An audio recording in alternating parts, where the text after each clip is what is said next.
അപ്പോൾ hi guides, ഞങ്ങളെത്തി. ഇന്നൊരു 4 മണി പലഹാരമായിട്ടാണ് വന്നിരിക്കുന്നത്. നമ്മുടെ വീടുകളിലേക്ക് ഈ റോബസ്റ്റ പഴമൊക്കെ ഇങ്ങനെ പഴുത്തിരിക്കൂലേ.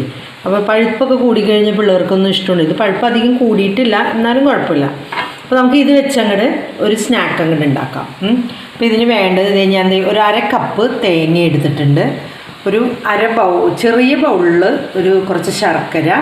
പിന്നെ ഇതിന് വേണ്ടത് അവൽ, നല്ല കട്ടി കുറഞ്ഞ അവൽ. ഇപ്പം നമുക്കിനി പഴം ഞാൻ നുറുക്കിയെടുക്കട്ടെ കേട്ടോ.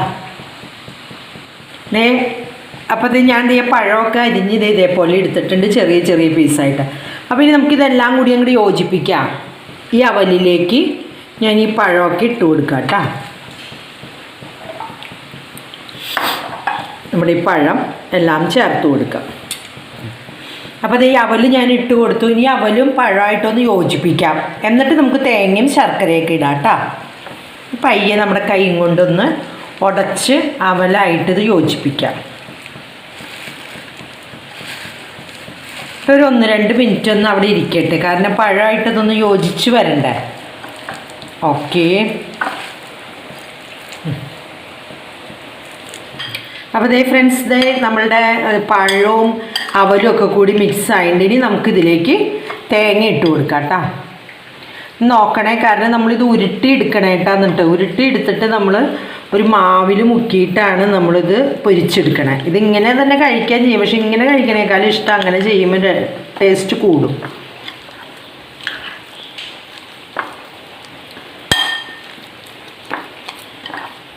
പഴവും ആ തേങ്ങയും അവലും എല്ലാം കൂടി അങ്ങോട്ട് മിക്സായി കഴിയുമ്പോൾ നല്ല ടേസ്റ്റായിരിക്കും. കുറച്ചും കൂടി തേങ്ങ ഇട്ട് കൊടുക്കാം. തേങ്ങ ഇട്ട് കൊടുക്കുമ്പോൾ നല്ല രസമായിരിക്കും കേട്ടോ അതിന്. ഇനി നമുക്കിത് ഇപ്പോൾ തേങ്ങ ഈ മിക്സിലേക്ക് ആയിട്ടുണ്ട്. ഇനി നമുക്കിതിലേക്ക് ശർക്കര ചേർത്ത് കൊടുക്കാം. മധുരം വേണ്ടേ, അപ്പം അതിന് വേണ്ടി ശർക്കര ആദ്യം കുറച്ച് ശർക്കര ഇട്ടിട്ടൊന്ന് ഇളക്കി നോക്കാം മധുരമൊക്കെ എങ്ങനെ പാകമാണോ എന്ന്. അതിന് ശേഷം ബാക്കിയുള്ളത് ചേർത്താൽ മതി കേട്ടോ. ഇതിപ്പോൾ ഒരു 4 അച്ച് ശർക്കര ഞാൻ എടുത്തിട്ടുണ്ട്. 4 കുഞ്ഞു അച്ചുകളായിരുന്നു കേട്ടോ. ഇത് കല്ലില്ലാത്ത ശർക്കര കേട്ടോ, അതാണ് അങ്ങനെ തന്നെ ചേർത്ത്. അല്ലെങ്കിൽ നമ്മളിതൊന്ന് ഉരുക്കിയൊക്കെ വേണ്ട ചെയ്യണമെങ്കിൽ.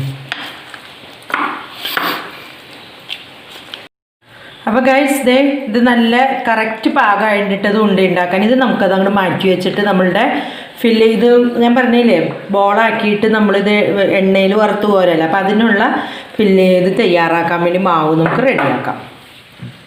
അപ്പോൾ ഞാനിതിനകത്തേക്ക് എടുത്തിരിക്കുന്നത് നമ്മളുടെ ഇഡ്ഡലിക്കും ദോശയ്ക്കൊക്കെ നമ്മൾ അടിക്കുന്ന മാവില്ലേ, അതിൽ നിന്ന് കുറച്ചെടുത്തിട്ട് അതൊരു 2 കയ്യിലെടുത്തിട്ടുണ്ട് കേട്ടോ. 2 ചെറിയ ഇതിൽ 2 കയ്യിൽ. അതിലേക്ക് ഒരു മുക്കാൽ കപ്പ് ഉണ്ട്. 3/4 കപ്പ് മൈദയും കൂടി യോജിപ്പിച്ച് കൊടുക്കണം. ഇനി ഇതൊന്നും നമുക്ക് യോജിപ്പിച്ചെടുക്കാം. ഒരു ലേശം ഉപ്പും കൂടി ഇട്ട് കൊടുക്കാം. ഒരു ചെറിയ ഉപ്പ്, കാരണം നമ്മളെപ്പോഴും മധുരമൊക്കെ ഉണ്ടാക്കുമ്പോൾ അതിൽ ഉപ്പ് വേണമല്ലോ, അതൊന്ന് ബാലൻസ് ചെയ്യാൻ. അതിന് വേണ്ടിയിട്ടാണ്. ഇനി ഇതൊന്ന് ഇത്തിരി വെള്ളം ഒഴിച്ചിട്ട് നമുക്ക് ഇതൊന്ന് കുഴച്ചെടുക്കാം. നമ്മൾ ആ മാവ് ഇതിനകത്ത് ചേർത്തിട്ടുണ്ട്. അധികം ലൂസായി പോകരുത് കേട്ടോ. ലൂസായി കഴിഞ്ഞെങ്ങാനും പോയാൽ നിങ്ങൾ മൈദ പിന്നെ ചേർക്കരുത്. അരിപ്പൊടി ഉണ്ടെങ്കിൽ അരിപ്പൊടി ചേർത്ത് കൊടുക്കണം. മൈദ ചേർത്താൽ പിന്നെയും ഇത് ലൂസായി തന്നെ വരുള്ളൂ. കട്ടയാവാൻ പാടാവും കേട്ടോ. നോക്കിയിട്ട് വെള്ളം കുറച്ച് ഒഴിച്ചു കൊടുത്ത് കലക്കിയെടുക്കുക.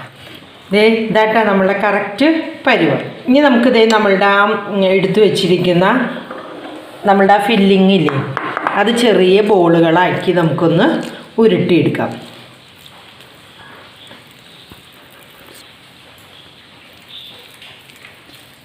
ചെറിയ ചെറിയ ബോളുകൾ ഇട്ടാ ഉരുട്ടിയെടുക്കാം. കയ്യിൽ ഒട്ടിപ്പിടിക്കുന്നുണ്ടെങ്കിൽ വേണമെങ്കിൽ ഇത്തിരി എണ്ണയോ അല്ലെങ്കിൽ ഇത്തിരി വെള്ളമായാലും തടവിയാലും മതി. അപ്പോൾ നമ്മുടെ കൈമ പിടിക്കില്ല. അത് ഇതിങ്ങനെ ചെറുതായിട്ട് ഇങ്ങനെ ഉരുട്ടിയെടുക്കുക. നമ്മൾ റോബസ്റ്റ പഴമായതുകൊണ്ട് ഇതിന് കട്ടി കുറവാണല്ലോ. അപ്പോൾ നമ്മൾ വെള്ളമൊന്നും അധികം നമ്മുടെ കയ്യിൽ എടുത്താതെ ഇരിക്കാൻ നോക്കാം.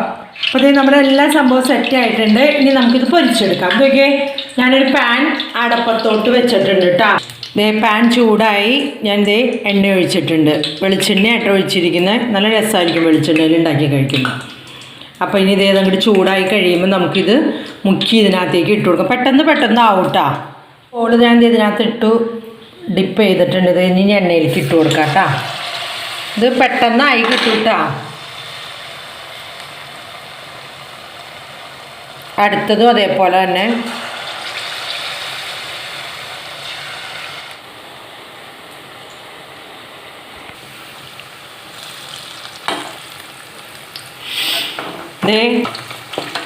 നമ്മളിത് മറിച്ചിട്ട് കൊടുക്കണം കേട്ടോ, അല്ലെങ്കിൽ കരിഞ്ഞു പോകും അടിഭാഗം. ആദ്യം ഇട്ടത് നമ്മൾ മറിച്ചിട്ട് കൊടുക്കുക.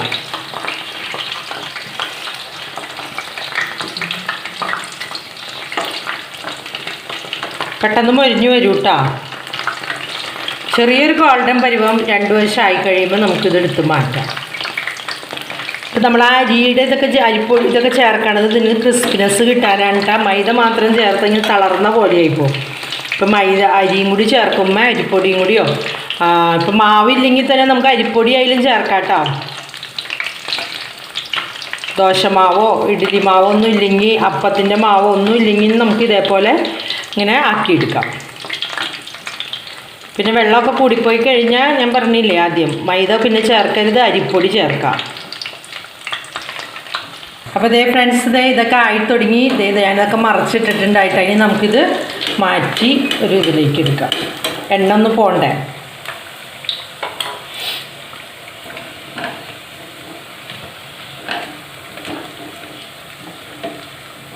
നല്ല ക്രിസ്പി ആയിട്ടാ, കണ്ടിട്ട് തന്നെ നല്ല രസം തോന്നുന്നുണ്ട്. ഇത് ഏത്തപ്പഴം വെച്ചും ഉണ്ടാക്കാം കേട്ടോ. ഞാനിതിപ്പോൾ എൻ്റെ വീട്ടിൽ റോബസ്റ്റ് പഴം ഉണ്ടായിരുന്നു, അപ്പോൾ അത് വെച്ച് ഉണ്ടാക്കിയതാണ്. ഏത്തപ്പഴം വെച്ച് ഞാൻ കുറേ റെസിപ്പീസൊക്കെ ചെയ്തിട്ടുണ്ട്. ഒരു പാൻ കേക്ക് ചെയ്തിട്ടുണ്ട്. പിന്നെ ബനാന ഒരു ഇത് നമ്മളുടെ കേക്ക് ഒരെണ്ണം ചെയ്തിട്ടുണ്ടായി. ഞാനത് മറിച്ചിട്ടു കേട്ടോ. ഇനി ഒന്നും കൂടി അങ്ങോട്ട് മൊരിഞ്ഞു വരട്ടെ.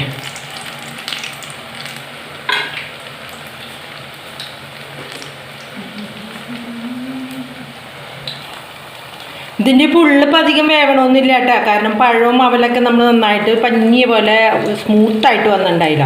അപ്പോൾ ഇത് നല്ല പരുവായിട്ടുണ്ട്. നല്ല ക്രിസ്പിയാണ് കേട്ടോ. കരുകരുകരൂന്നിരിപ്പുണ്ട്. ഇത് മറിച്ചിടുമ്പോൾ തന്നെ നമുക്കറിയാം അത് നമ്മൾ ആ മാവ് അങ്ങനെ ചേർത്ത കാരണമാണ്.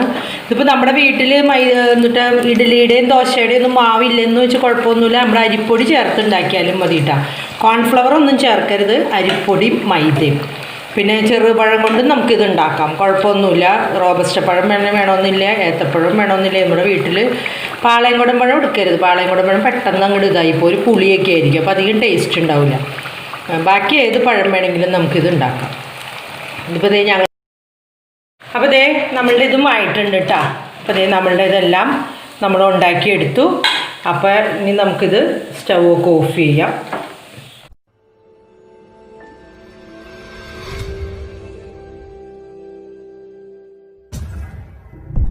അപ്പോൾ ഫ്രണ്ട്സ് ഇതെല്ലാം റെഡി ആയിട്ട് ഞാൻ ഇത്തിരി കടിച്ചു പോട്ടെ കേട്ടോ, എങ്ങനെയുണ്ടെന്ന് അറിയാം. പൊള്ളി എന്ത് ക്രിസ്പിയാണെന്ന്.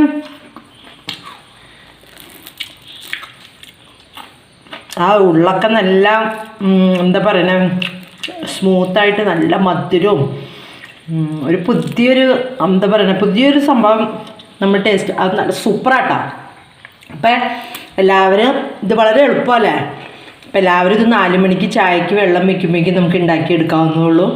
ചായ തിളച്ച് വരുമ്പോഴേക്കും റെഡിയാവും ഈ സ്നാക്ക്. അപ്പം നമ്മുടെ മക്കൾക്കൊക്കെ ഉണ്ടാക്കി കൊടുക്കാം. അപ്പോൾ ഇതെല്ലാവരും ഉണ്ടാക്കുമെന്ന് ഞാൻ കരുതുന്നു. അപ്പോൾ ഞങ്ങൾ അടുത്ത പുതിയ വീഡിയോയുമായി വരുന്നത് വരെ എല്ലാവർക്കും bye bye. Thanks for watching.